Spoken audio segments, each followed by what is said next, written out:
कर रहे हैं।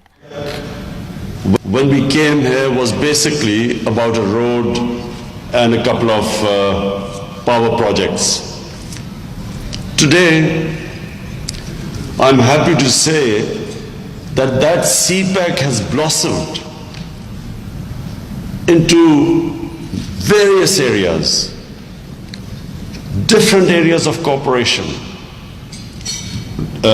What was, as I said, just a road and a couple of power projects, now has gone into agriculture. Now, agriculture is the lifeline of Pakistan. And the meeting I had yesterday, I can tell you that the prospect of us getting technology in the field of agriculture from China, I think what I thought, I was picturing, where would Pakistan be in the next 4 years when we leave government? And I felt that just the meeting yesterday made me feel that we will be, in the next year or two, we will be able to achieve the sort of growth rates which would not be thought possible. And it's because of just getting the Chinese help in agriculture, in the seed development, agricultural research, and all that they have achieved over the years in increasing their yields in agriculture. So the productivity of our agriculture, if we can raise the productivity of our agriculture, that in itself will propel Pakistan's growth rate to a point where we can raise the standard of living of our people. But apart from the field of agriculture, I felt that the cooperation in other areas, I'm very happy. I met Premier Lee today, and of course I met the President Xi Jinping. With Premier Lee, we talked about getting help from China in the field of technological science and technology.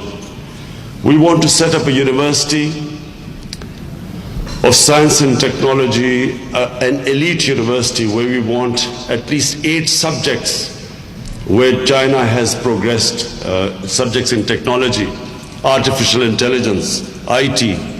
And these are areas where Pakistan really needs help, because if we have a young population, 60% of Pakistanis are below the age of 30, and this is where we can really progress by getting help from China in setting up this university, which will help us in science and technology. My experience of 2 days with this BRF forum, Belt and Road Forum, which with almost 40 different heads of states appeared, 2 days of listening to them.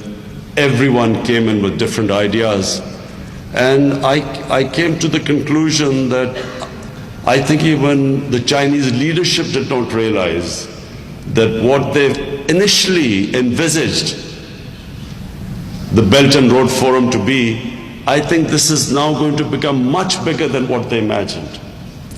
This is an area which could involve more countries.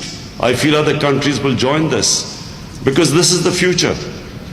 The cooperation, the connectivity between so many countries, I think you will see that this forum will more subjects will be taken in. One of the things that came out was the concern amongst all the countries of the effects of climate change.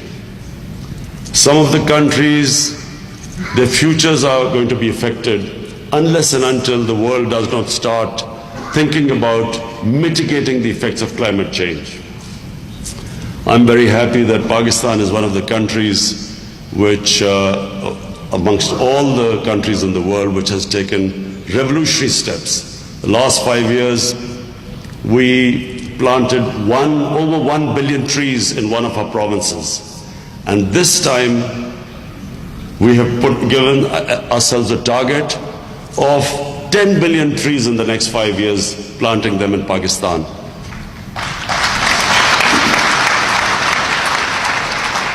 this would be our contribution towards mitigating the effects of climate change. Climate change is a reality. There were countries yesterday which spoke about the impact climate change is having there.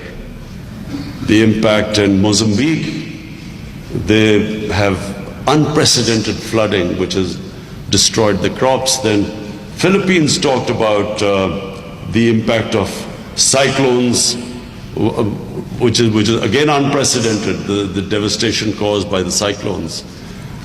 And Nepal talked about climate change, how their glaciers are melting.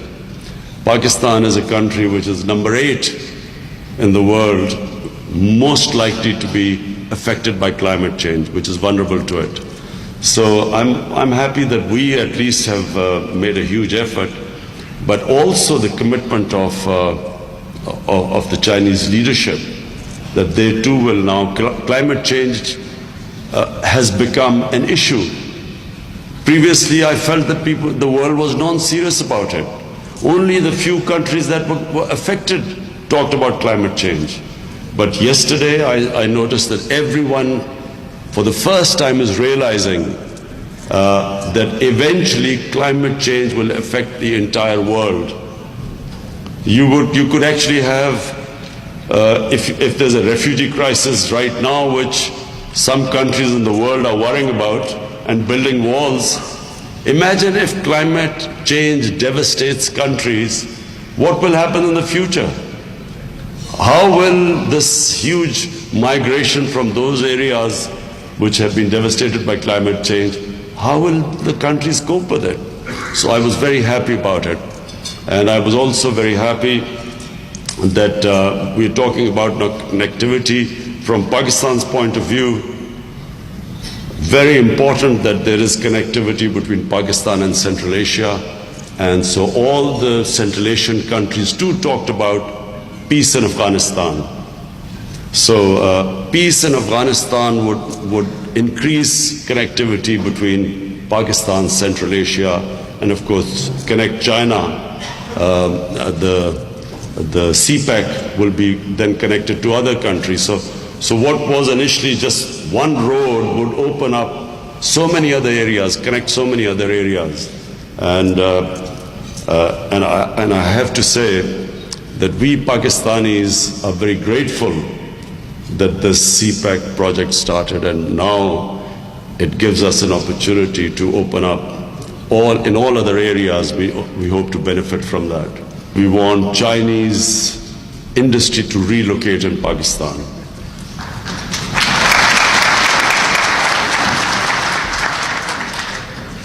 Ambassador, don't worry, I was never going to forget that because that was going to be my main thrust. There are Chinese business people here. I would like to invite you to Pakistan. We, just like in Vietnam, in Bangladesh, in other countries, Chinese businesses have relocated. We would like to invite you to Pakistan, relocate them in our special economic zones which we have built. My government's job will be to remove impediments in your way, make it easier for you to invest. We already have, in my office, Board of Investment. The job is to make it easy for businesses to invest, the ease of doing business. We are removing all sorts of impediments, make it easy for you. We will also provide you concessions, taxes. We will provide you concessions and taxes. We will make everything easier for you to invest. So we invite you to come over and then use Pakistan as a base to then export out of Pakistan. Pakistan needs to improve its exports. Unfortunately, we have not paid much attention to our export industry. So now we have changed our policy. Not only are we helping our exporters, but we will also give incentives to the Chinese businesses if they want to relocate to Pakistan. I also want to mention to the Chinese businesses that we now have a secure country. Pakistan's security forces, and I thank them for the sacrifices they gave at our intelligence agencies. They have overcome one of the most difficult security situations in Pakistan.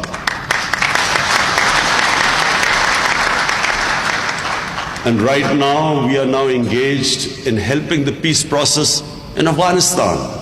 For the first time, after almost 17 years, there's a prospect of peace. And Pakistan is now playing its part in getting the Taliban and the government together and hoping that there will be a political settlement, because this will have dividends for Afghanistan. And Afghanistan certainly needs peace after almost 4 decades of war, but it will have a huge impact on Pakistan and Central Asian countries. All of them were represented in the BRF forum yesterday, and all of them were talking about connectivity coming down to Pakistan via Afghanistan if there's stability. We also hope that the Indian elections will be over soon. And so that there's no incentive to get votes by anti-Pakistan rhetoric. And once we hope that their elections are over in India, whichever government the people of India chooses, we hope that from then onwards we will develop a civilized relationship with our neighbor, and there is a possibility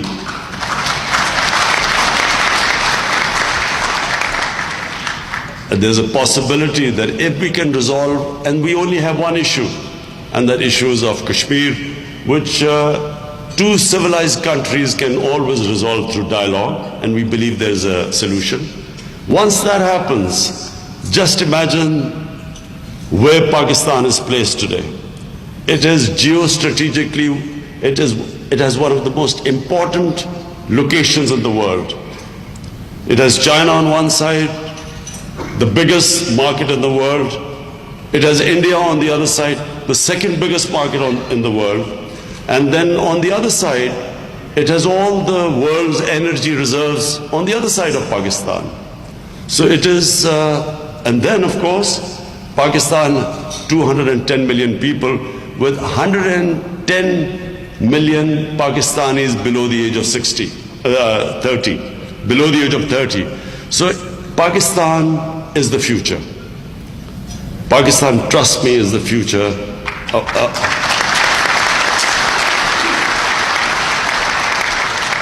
Future because, of course, also because of its friendship with China, close relationship with China. And as I said, when I met the President today and the Premier, I was very happy that in our talks we decided that we will get even closer together, develop even a deeper relationship within the two countries. And so with China, relationship with China, the more trade we do, the more interaction, and hoping to benefit from China's technological progress, we feel that this is the time for businesses from China to come and invest in Pakistan. And rest assured, my government will be giving you every possible help.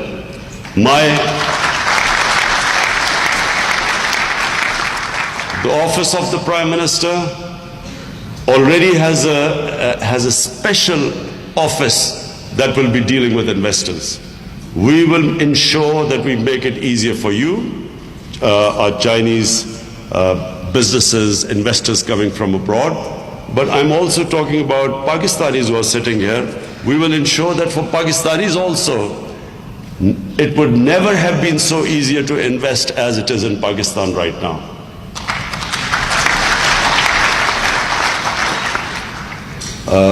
Finally, I would again like to thank you. I never thought we would see so many Chinese businessmen interested in coming in Pakistan. This shows that our Chinese business people are far-sighted. They can see ahead, which is a country which has a future. Thank you very much. वज़ीर-ए-आज़म पाकिस्तान इमरान खान चीन सरमायाकारी forum से खिताब कर रहे थे। उन्होंने कहा कि ये मेरा चीन का जो पहला दौरा था वो बेहतर था और ये दूसरा बेहतरीन है।